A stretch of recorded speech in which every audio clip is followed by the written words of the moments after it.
Adult ESL. Adult ESL are classes in survival or basic English given to immigrant adults by means of the local adult schools or non-credit community college programs. Adult ESL specifically refers to non-credit ESL programs.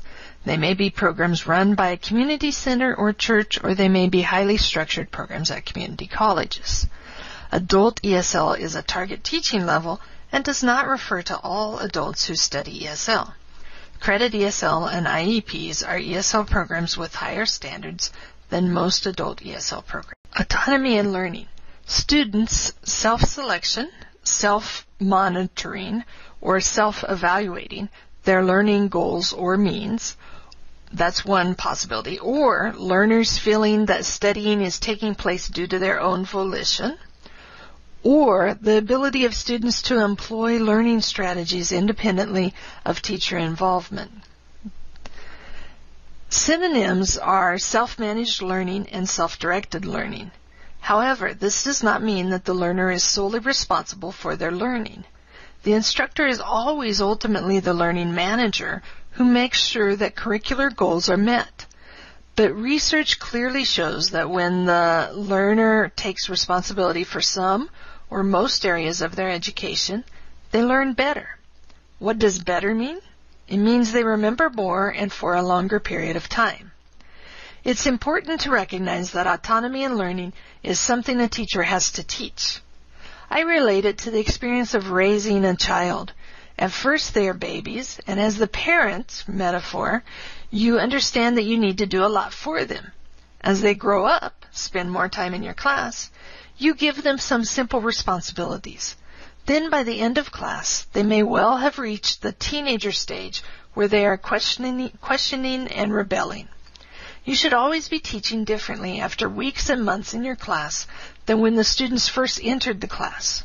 Your job is to create independent language learners, not to keep them dependent upon you. So, autonomy in learning is a process where the responsibility for education is moved from the instructor to the learner. CAL, Computer-Assisted Language Learning, or CAL, is using computer-based technology or any digital technology for second language acquisition. CATESOL, California, Nevada Teachers of English to Speakers of Other Languages, or CATESOL, is a two-state professional affiliate of TESOL Incorporated. TESOL Incorporated is the umbrella organization that has branches in many countries and most states in the United States.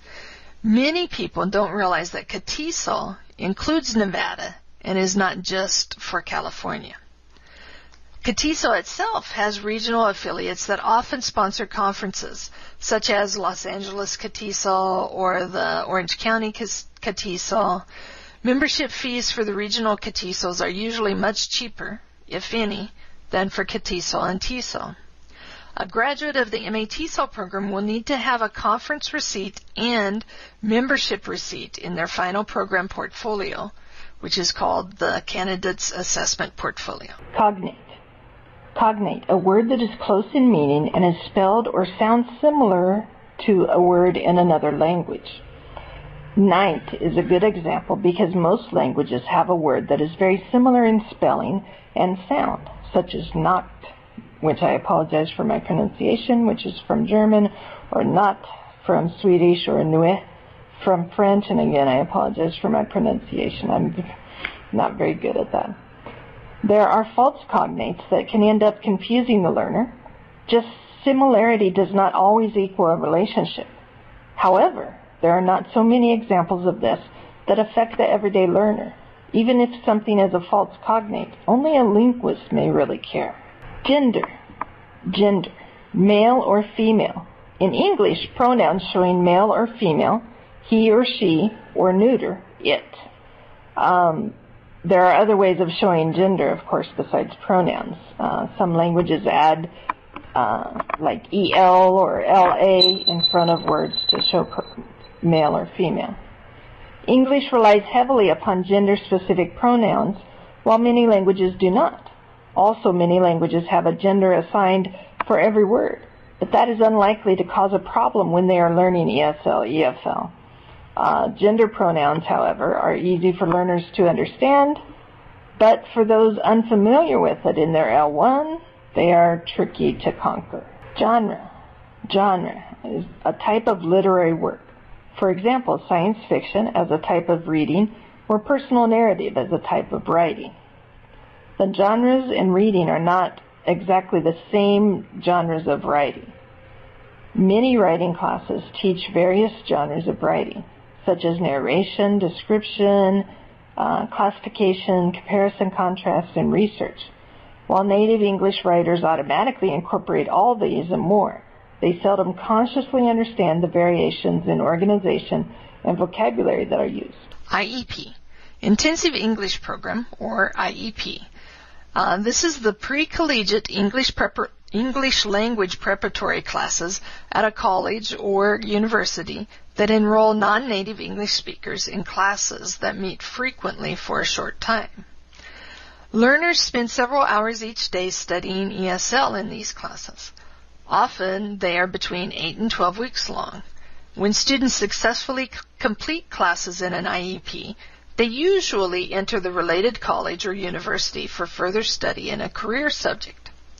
In the TESOL field, IEP most often refers to Intensive English Program. However, in the K through 12 field, IEP usually refers to an individualized education plan. Some places use IEP for International Education Program also. Always search the context around IEP to determine the specific meaning for each use. Interest sections or interest groups. Interest sections belong to TESOL, and interest groups are part of CATESOL. These are the main divisions representing target teaching levels of professional sub-affiliations of TESOL professional organizations. For example, Teacher Education Interest Group is the TEIS of TESOL. In CATESOL, they are called interest groups and are represented as IG, while in TESOL they are called interest sections and are represented as IS. TESOL has numerous ISs, such as the non-native English speakers in TESOL interest section, the NNEST IS. CATESOL also has some IGs, but not as many as TESOL. The most active one is Technology Enhanced Language Learning Interest Group, which is pronounced TELIG. These allow instructors interested in specific areas to network with others with the same interests. These professional networks can provide support and information impossible to get elsewhere. NNEST, non-native English-speaking teacher. NNEST, a teacher of English whose native language is not English. This is fairly self-explanatory once you can remember what NNEST stands for. Obviously, ESL and EFL instructors who did not grow up with English as their mother tongue have very unique challenges in the classroom.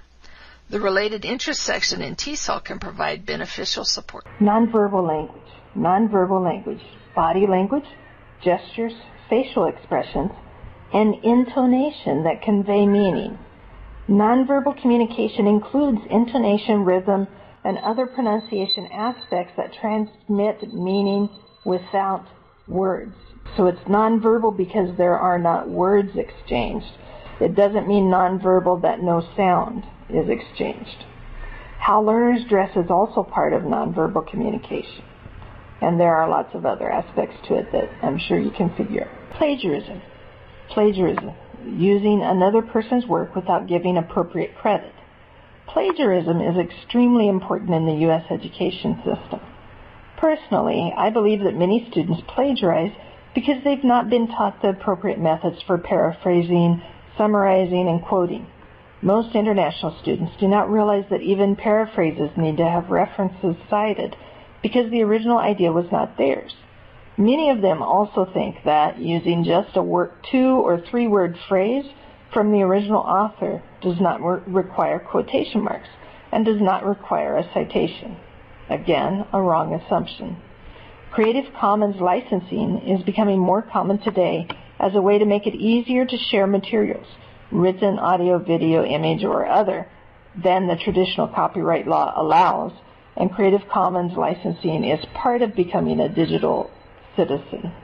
Pragmatics versus nonverbal communication or versus register. Pragmatics, the ability to understand register, see register in the glossary, and nonverbal, see nonverbal in the glossary, cues in different situations. Pragmatics looks at the whole context of the message and is not just about the grammar, syntax, or semantics of the message. Web cameras are a great tool in the ESL classroom or lab because they provide for more of the pragmatics of the situation to get through. Pragmatics is not just about the nonverbal communication. It includes the connotations of words, see semantics also, register, and anything else that is part of context. Professional organization. A membership-based group formed for the purpose of representing, advocating for, or educating a group of people with the same career. Being a member of a professional organization is often looked for by potential employers because it demonstrates a strong interest in self-improvement and shows commitment to the career field. Proof of membership in some educational professional organization, such as CATESOL, TESOL, TESOL Canada, etc., is required to be added to your portfolio in order to graduate from the MA TESOL program at CSUSB. Register. Register is the level of formality of the language used in a specific situation. For example, the register of the language used at court is very different from the register used at home. Register applies to written and oral language. Words contain more syllables and sentences get longer when we want to become more formal. I always teach my ESL students email rules for conversing with professors so that they don't inadvertently annoy me or another professor by using an inappropriate register. In other words, professors should not receive the same register of email language as you use with your friends, and the abbreviations, the acronyms, and so forth. Register is something that we need to teach ESL, EFL students. Roman alphabet. The Roman alphabet is equal to the A, B, C, D, E, F, G that we use in English. Okay, that originated with Rome. So the Roman alphabet is what English uses for their letters today. The English alphabet originated centuries ago in Rome. However, Roman numerals can be confusing. So you have the III equals 3, the IV equals 4, the V equals 5, the VI equals 6. So because that's confusing, English adopted the Arabic numeral system instead, which is the 1, 2, 3, 4 that we know of today. Second language learning strategy. Second language learning strategy, the approach used by a learner for achieving second language learning objectives. A particular learner may have multiple aspects to their L2 learning strategy. Now, this is a learning strategy, so this is what the learner does, as opposed to a teaching method which incorporates many of the same learning strategies. The teacher uses the teaching method. The learner uses the learning strategy. Self-managed learning or self-directed learning is very similar to or almost the same as autonomy in learning. So check autonomy in learning for further details on the subject. Semantics. Semantics in linguistics is the study of meanings that humans use language to express. What does the word snow really mean? How is it different from ice? How is a snowstorm different from a blizzard? Those are all issues of semantics. Semantics can also refer to the meaning of phrases and sentences. Syntax refers to the grammar or the correct placement of the words and punctuation. Syntax can affect semantics. For example, both of the following sentences have correct syntax, but because of the syntax, the semantics are different. Let's eat grandma. Let's eat grandma. Semantics includes the denotation of the word. Denotation means the literal dictionary definition of the word, whereas pragmatics, which we'll learn about in Module 4, includes the connotation of the word, and connotation means the feeling or interpretation of the word or phrase. For example, the denotation of chuckle and giggle are very similar because both are soft laughs. But because giggle is usually a laugh with a high pitch, the connotation of giggle is that females do it while males chuckle. Knowing the connotation of words is one of the final phases of fluency.